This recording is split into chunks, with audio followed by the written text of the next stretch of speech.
Hey, welcome back to Life on the Wrist. Hope you're doing well. Today we're going to be continuing our series where we answer some of the most common questions that I get about watches. These are questions that I get from people who know that I'm a watch enthusiast and want to ask me questions that they may want answered before they purchase their first watch or just want to talk about watches with me. We've done a few videos of these and I have a playlist on our channel if you want to go check out those videos. So check out our channel, but make sure you open it up in a new tab and you continue to watch this video. Today the question that we are going to be answering is, what is my favorite watch? This is a very common question that I get when someone comes to me and realizes I'm a watch enthusiast and just wants to get me talking about watches. A lot of the times this happens at networking events or people who want to kind of get to know me. So just going to answer that question within this video. If you are new to the channel and this is the first video you're watching to me, welcome to the channel. If you wouldn't mind hitting that subscribe button, we create videos about watches, just about anything you can think of when it comes to watches, so hit that subscribe button. And if you are old to the channel and you are a loyal supporter of Life on the Wrist, don't forget to hit that bell icon so that you're notified of when we upload videos.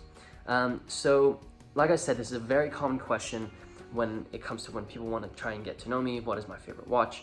And I think the best way to kind of discuss this is to talk about my watch journey. That way you can understand kind of what my favorite watch was within each point, each major milestone within kind of my watch journey. And I think it's a journey that most watch enthusiasts go through. It kind of happens sequentially, and that's what I kind of want to discuss right now. So just to start, the first watch that I received was from my parents when I graduated from high school, and they got me a Tag Heuer Link Caliber 16.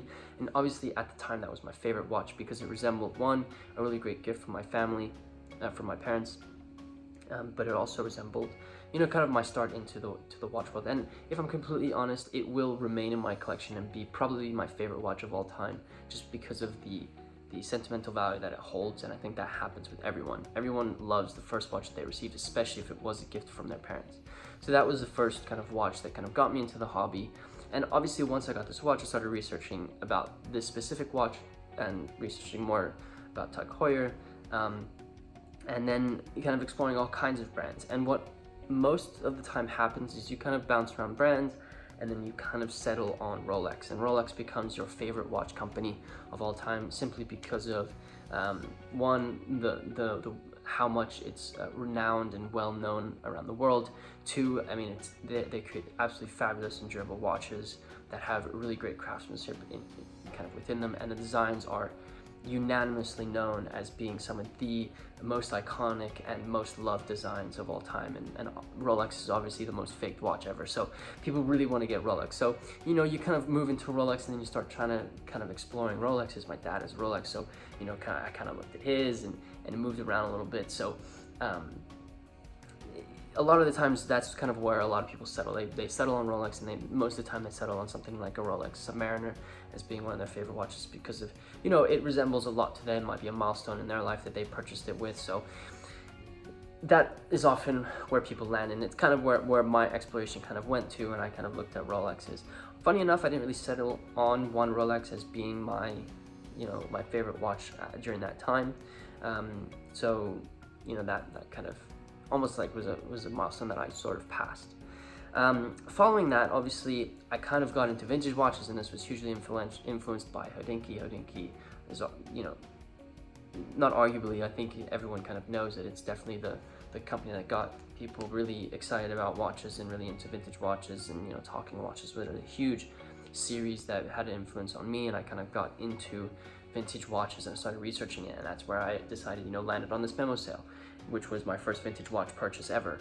And then memo sales became my favorite type of watch. During that same period of time, I kind of was exploring Instagram, and I came across the blue bezel, blue dial Rolex Submariner in, I believe, white gold. So that was also one of my favorite watches just before I purchased this vintage watch.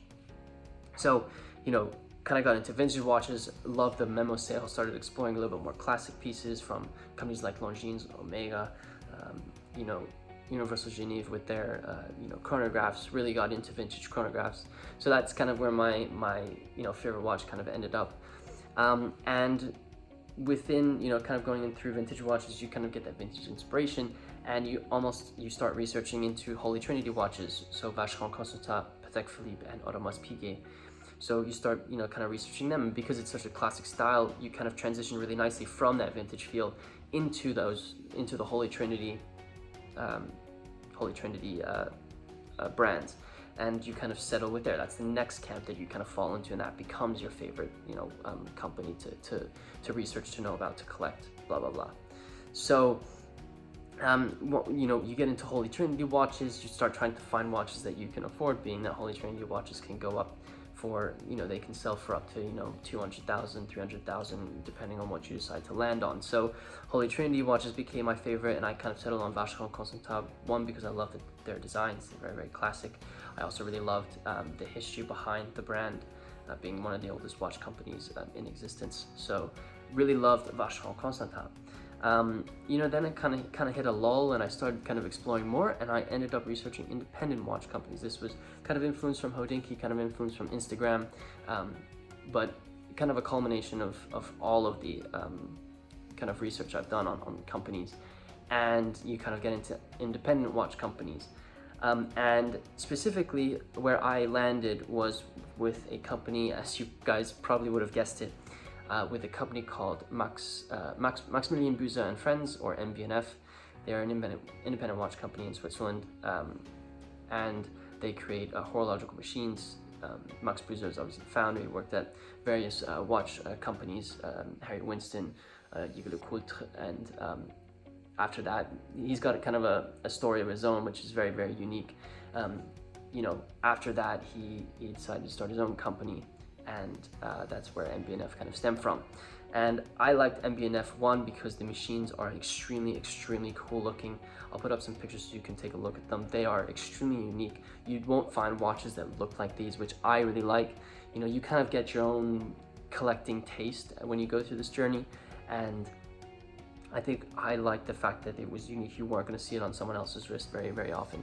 I think that's the same as this memo, so you probably won't see a watch like this on someone's wrist very often either. So I liked Maximilian Büser and Friends because of the unique designs, but I also like the story behind it. All of the pieces that are created are designed by Max Büser, and he always takes something from his past and takes that concept and puts it into each one of his designs. And that's, you know, at Life on the Wrist, I like watches because of the stories. Life on the Wrist's purpose is to bring those stories to life, and I think Max Büser does a great job of taking the stories from his past and putting them into the designs that he creates with mb&f. So to sum this all up, I think I kind of took you along the journey of where my favorite watches kind of landed throughout the years. But my favorite watch at this current moment in time is from mb&f. It is the Legacy Machine number 1, or LM1.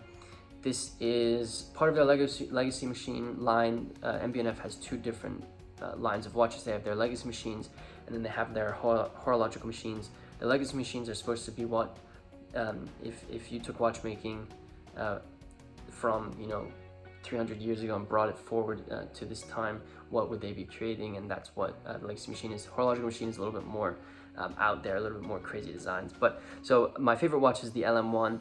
The reason why I like it so much is obviously you won't see this type of watch on someone's wrist very often. I think the majority of people, I mean, if you look at the other series that I've done, like the watches I see in the Delta Lounge, most of the time you're going to see Rolex Submariners, Rolex Datejusts, a few Omega Seamasters. It's very, very standard.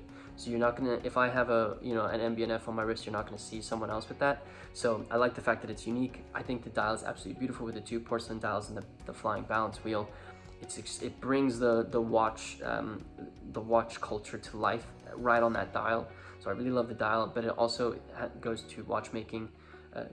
Pays tribute to watchmaking. The movement that's inside is extremely beautiful. They have beautiful bridges. It's extremely well finished, and it's a very, very true independent watch company movement that's within it. So I love that for that reason. So like I said, to answer a common question that I get, my favorite watch right now is the mb&f LM1 for the reasons that I said previously. I think it's a tough question to ask because there's so much out there, and I probably will end up changing my favorite watch once my journey continues. It's continuing every day, so it may change in the future, but as of right now, that is my favorite watch. And you know, it was a journey to get there, but I got there in the end. Let me know what your favorite watch is in the comments section below. Would love to see the diversity that people have with their favorite watches. And if you made it this far to the end of the video, would love if you left a like on this video. It really would help us out. Also, if you haven't seen the other episodes of common watch questions, definitely check those out in our playlist on our YouTube channel. And with that said, guys, I hope you enjoyed this video, and I'll see you in the next one.